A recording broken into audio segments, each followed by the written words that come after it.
Eu cumprimento a todos com a paz do Senhor Jesus Cristo, que o Senhor abençoe sua vida, sua casa e sua família.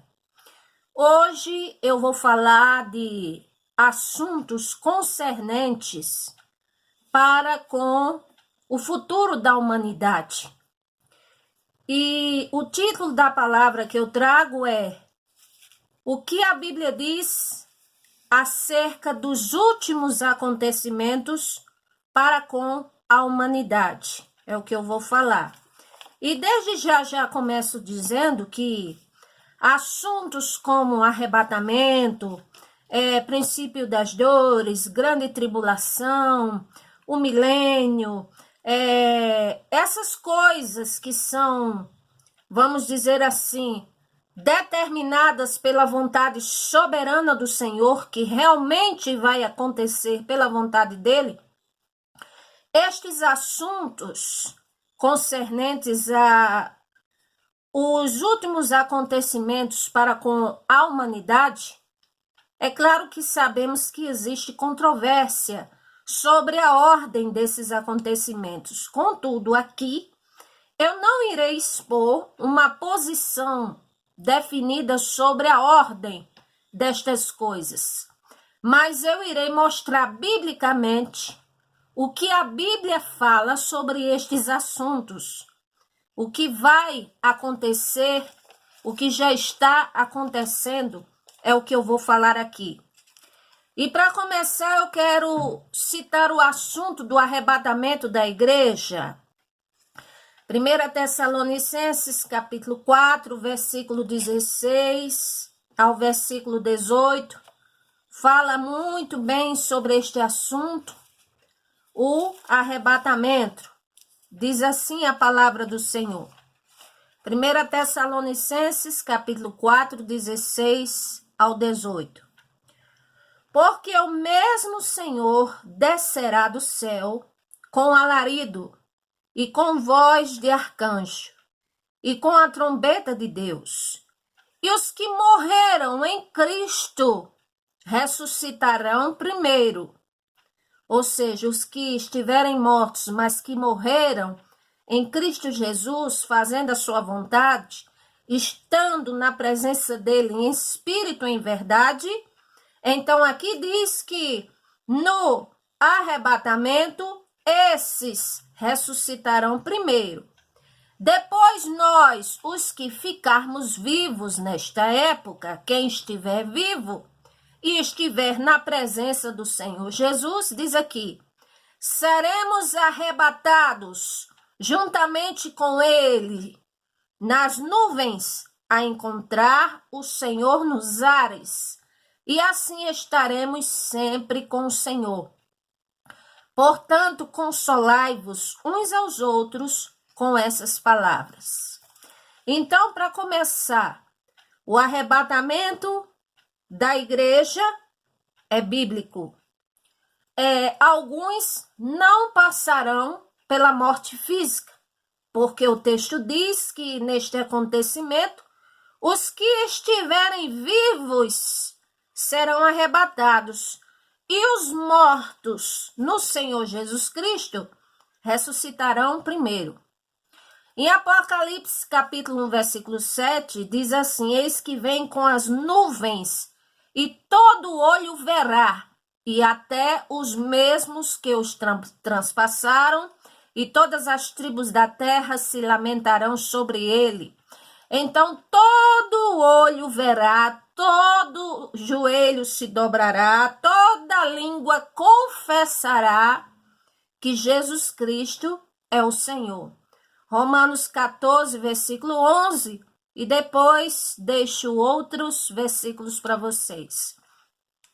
Então a palavra em si, arrebatamento, ela é derivada do latim, que significa raptus, ou seja, arrebatado, arrancado com força e rapidamente, num de repente, como a Bíblia fala, num abrir e fechar de olhos. Então, os que morreram com o Senhor Jesus ressuscitarão primeiro, e os vivos serão arrebatados. Em seguida, o que irá acontecer com as pessoas que forem arrebatadas. O que é que a Bíblia fala sobre isso? Vamos agora para 1 Coríntios, capítulo 15, versículo 50 ao versículo 57. Está assim escrita a palavra do Senhor nosso Deus. 1 Coríntios, capítulo 15, versículos 50 ao 57. E agora digo isto, irmãos, que carne e sangue não podem herdar o reino de Deus, nem a corrupção herda a incorrupção, ou seja, o nosso corpo físico, é o que está dizendo aqui. Não é neste corpo físico que vamos herdar o reino dos céus, porque este corpo físico, ele é corruptível, e nem herdará o reino dos céus aqueles que estiverem em transgressão na corrupção, segundo o juízo e o olhar do Senhor. Versículo 51 diz: Eis aqui vos digo um mistério. Na verdade, nem todos dormiremos, mas todos seremos transformados. Ou seja, o apóstolo Paulo ele está repetindo aqui o que disse a igreja de Tessalônica. Ele está dizendo: quando o Senhor Jesus vier, nem todos vão morrer, porque nesta hora quem estiver vivo e estiver na presença do Senhor será transladado sem passar pela morte física. Mas que não ficará com este corpo corruptível, porque diz aqui, todos seremos transformados. No momento, no abrir e fechar de olhos, ante a última trombeta, porque a trombeta soará e os mortos ressuscitarão incorruptíveis e nós seremos transformados, ou seja, os mortos ressuscitarão com um novo tipo de corpo. E este corpo é incorruptível, ou seja, vai ser um corpo que não é um corpo assim físico humano, deste corpo que temos, que é suscetível a envelhecer, a adoecer, a decair-se. Não, será um corpo incorruptível. Versículo 53, porque convém que isto que é corruptível se revista da incorruptibilidade, e que isto que é mortal se revista da imortalidade. Em outras palavras, o apóstolo Paulo ele está dizendo assim, convém que para estar no reino dos céus com o Senhor Jesus Cristo, convém que o corpo ele não seja corruptível, mas incorruptível. E convém também que os que vão participar não sejam mais mortais, mas que se revistam, que tenham como presente da parte do Senhor nosso Deus a imortalidade. É isso que Paulo está dizendo.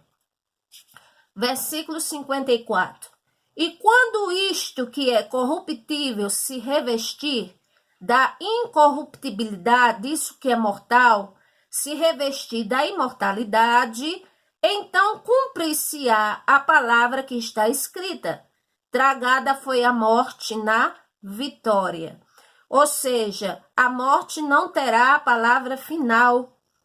Ela não tem a palavra final. Como eu já falei a vocês em outro vídeo anterior, que vamos dizer, continuidade, a alma imortal após morte física, onde a alma é separada do corpo, e que aqui a morte nunca terá a palavra final, porque quando o corpo se revestir de imortalidade, de incorruptibilidade, então é claro que a morte ela não vai ter efeito. Ela não, vamos dizer assim, ela não poderá atingir quem estiver com o corpo e a alma na incorruptibilidade.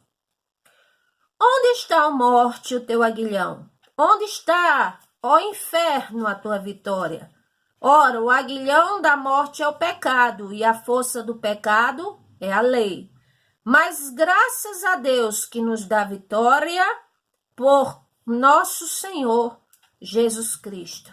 Então, quem é o dono da vitória é o Senhor Jesus Cristo.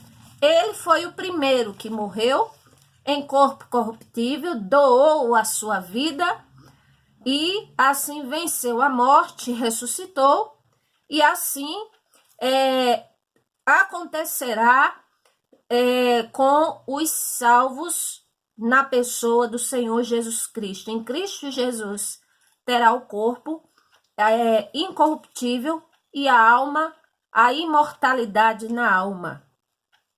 Então, louvado seja o nome do Senhor. Eu posso afirmar aqui que, como diz em 1 Coríntios, capítulo 15, versículo 20, diz algo assim muito interessante. Diz assim: mas agora Cristo ressuscitou dos mortos e foi feito as primícias dos que dormem. Então, eu posso afirmar que os que forem arrebatados, que obtiverem a vida eterna no nosso Senhor e Salvador Jesus Cristo, é como diz Tiago, capítulo 1, versículo 18, que eu vou ler para vocês aqui. Louvado seja o nome de nosso Senhor e Salvador Jesus Cristo. Tiago, capítulo 1, versículo 18. Glória a Deus.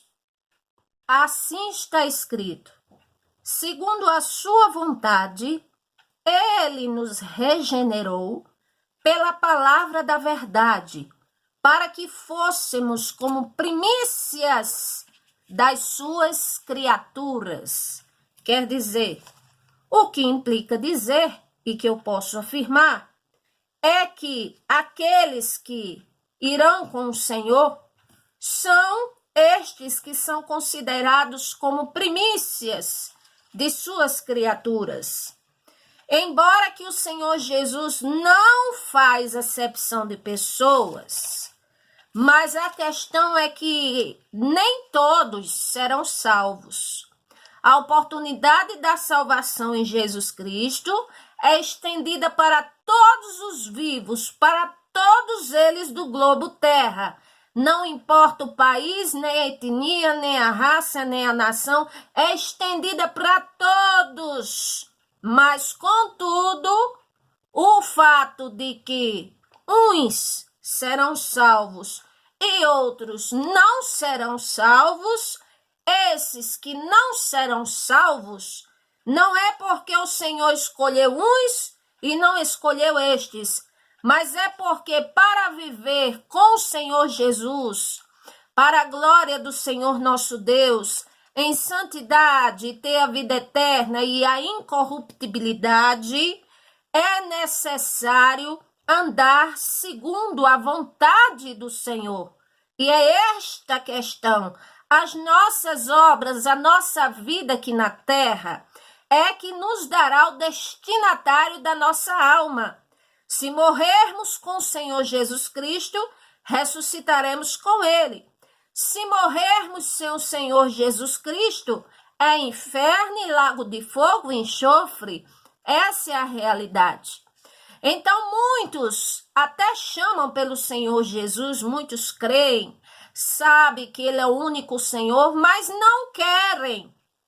Só querem seus benefícios, mas não querem agradar ao Senhor, não querem estar em sua presença. É simples assim. Outra coisa, ninguém passará pela grande tribulação, ou ninguém irá para o inferno inocentemente. Ninguém.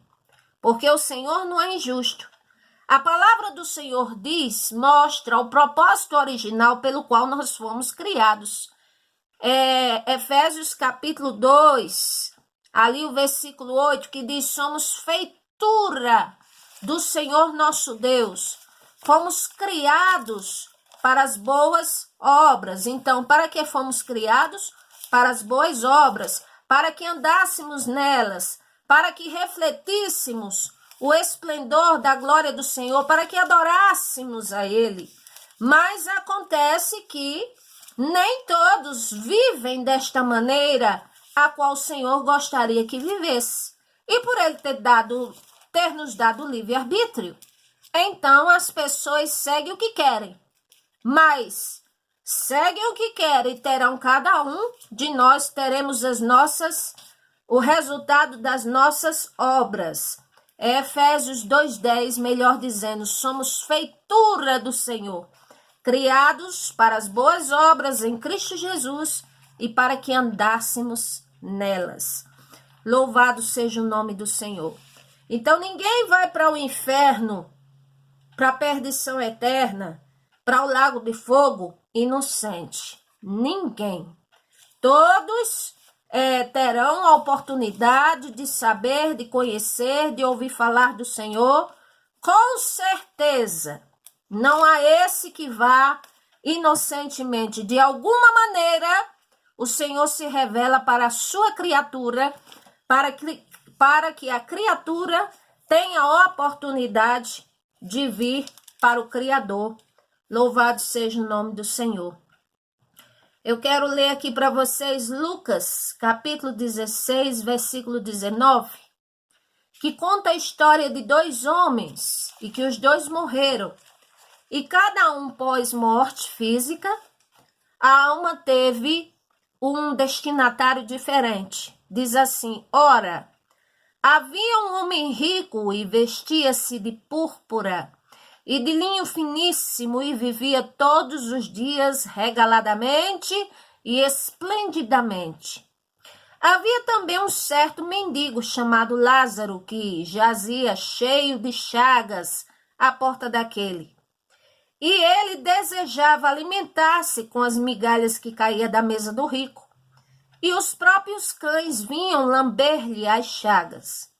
E aconteceu que o mendigo morreu e foi levado pelos anjos para o seio de Abraão. E morreu também o rico e foi sepultado.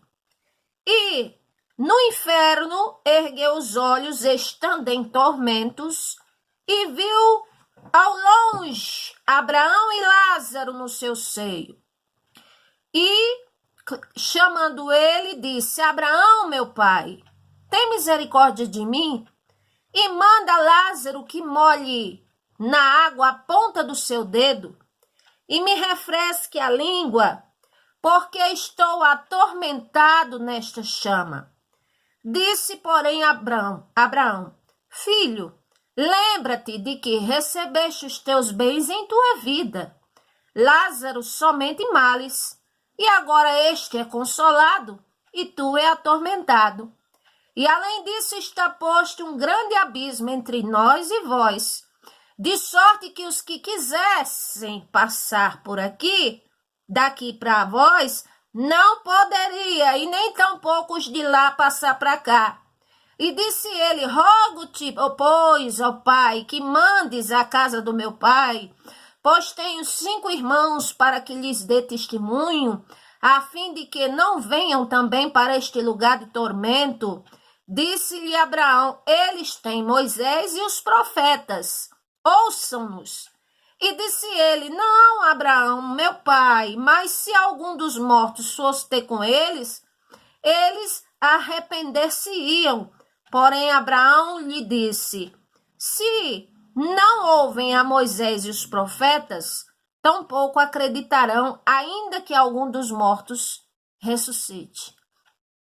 Ou seja, os 2 tiveram a mesma oportunidade de viver. E certamente a mesma oportunidade de ter a salvação. Os 2 morreram. Um foi para o seio de Abraão. Ou seja, como se fosse para um paraíso. E o outro para o inferno e tinha um abismo. E o do inferno gritava e dizia: olha, peça a Lázaro para que molhe a ponta do dedo com água, para que me refresque. Ó, pai Abraão, mande mortos daqui para os meus parentes. Eu tenho 5 irmãos, eles vão acreditar. E o que foi dito a Lázaro? Foi dito: olha, tem a lei e tem os profetas, é isso que eles devem ouvir. Ou seja, temos oportunidade todos para termos a salvação? Temos. A pessoa que está ouvindo este vídeo agora, este áudio, através da minha boca, está tendo a oportunidade de conhecer um pouquinho sobre o Senhor, sim. Todos terão a oportunidade, mas nem todos querem.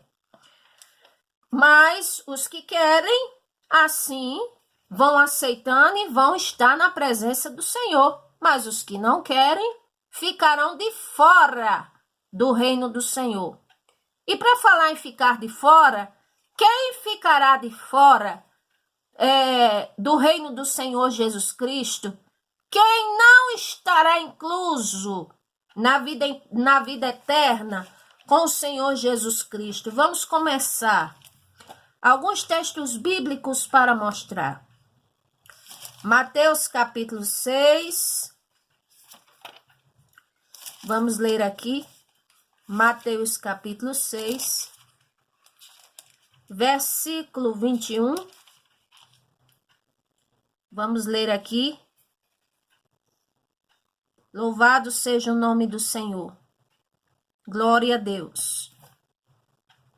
Perdão, Mateus 7, versículo 21 é o que eu quero falar. Mateus 7, 21. Nem todo o que me diz Senhor, Senhor, entrará no reino dos céus, mas aquele que faz a vontade do meu Pai, que está nos céus. Muitos me dirão naquele dia, Senhor, Senhor, não profetizamos nós em teu nome? E em teu nome não expulsamos demônios? E em teu nome não fizemos muitas maravilhas? E então lhes direi abertamente, nunca vos conheci. Apartai-vos de mim, vós, que praticais a iniquidade.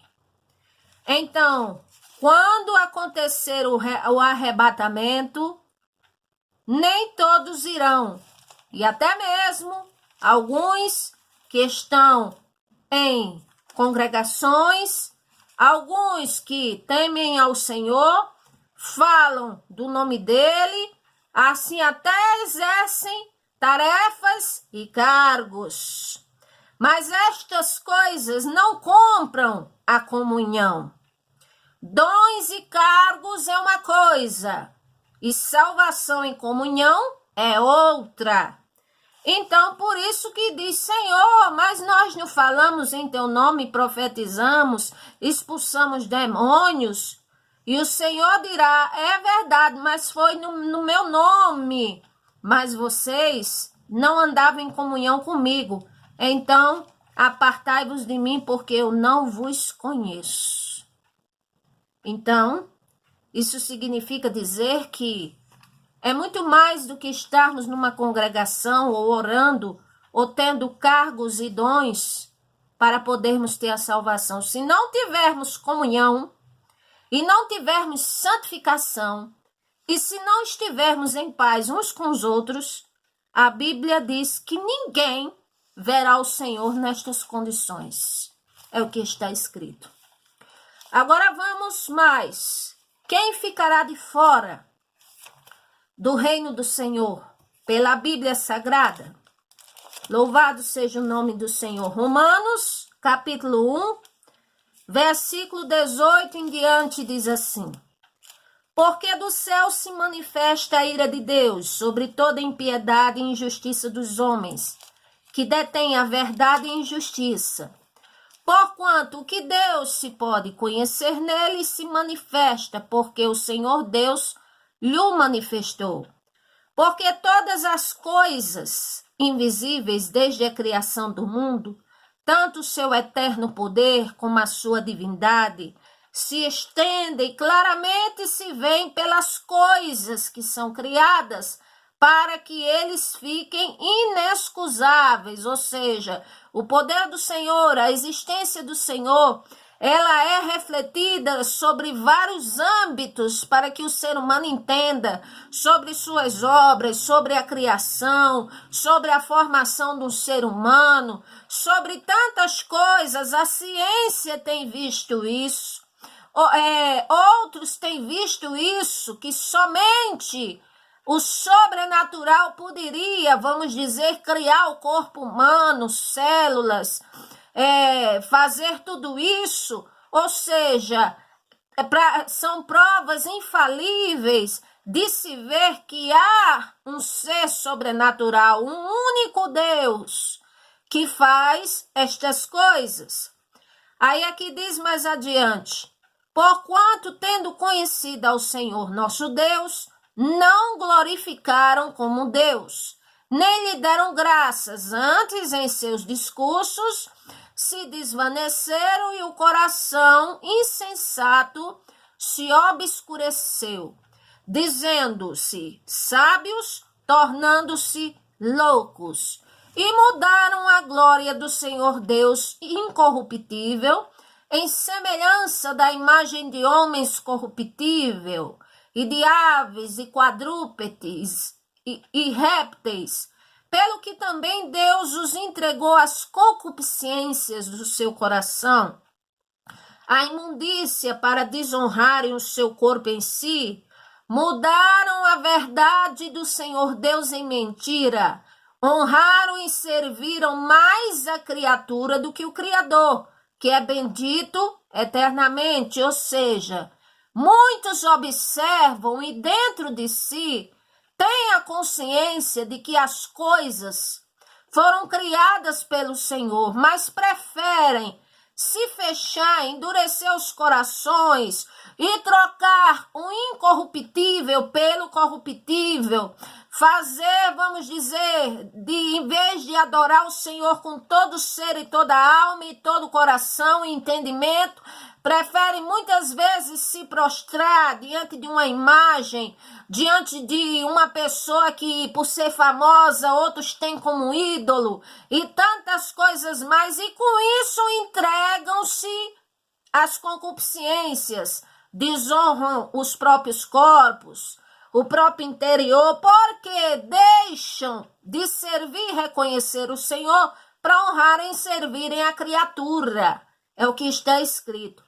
Pelo que o Senhor Deus os abandonou às paixões infames, porque até as mulheres mudaram o uso natural no contrário à natureza, e semelhantemente também os varões, deixando o uso natural da mulher, se inflamarem sua sensualidade uns com os outros, varão com varão cometendo torpeza e recebendo em si mesma a recompensa que convinha do seu erro, ou seja, relações antinaturais e antiquadas, e que tem a consequência que é a mesma coisa de deixar de adorar o Criador para se apegar de forma inflamável, de forma, vamos dizer, fora do comum pela criatura. E com eles não se importaram de ter conhecimento do Senhor nosso Deus. E o Senhor os entregou a um sentimento perverso para fazer coisas que não convêm, estando cheios de iniquidade, prostituição, malícia, avareza, maldade, cheios de inveja, homicídio, contenda, engano, malignidade, murmuradores, destratores, aborrecedores do Senhor nosso Deus, injuriadores, soberbos, presunçosos, inventores de males, desobedientes a pais e mães, nécios, infiéis nos contatos, sem afeição natural, irreconciliáveis, sem misericórdia, os quais, conhecendo a justiça do Senhor nosso Deus, mas que são dignos de morte, os que tais coisas praticam, não somente as fazem, mas também consentem para que os outros venham fazer. Louvado seja o nome do Senhor. E aqui o versículo 32. Glória ao nome do Senhor. Louvado seja o nome do Senhor. Glória a Deus. Até aqui o versículo 32. Eles também consentem para que outros fazem. Então, esta é a lista de pessoas que, se morrerem nessas condições, não obterão a vida eterna. E eu deixo para falar mais para vocês no próximo vídeo. Acompanhe o próximo vídeo, que o Senhor vos abençoe.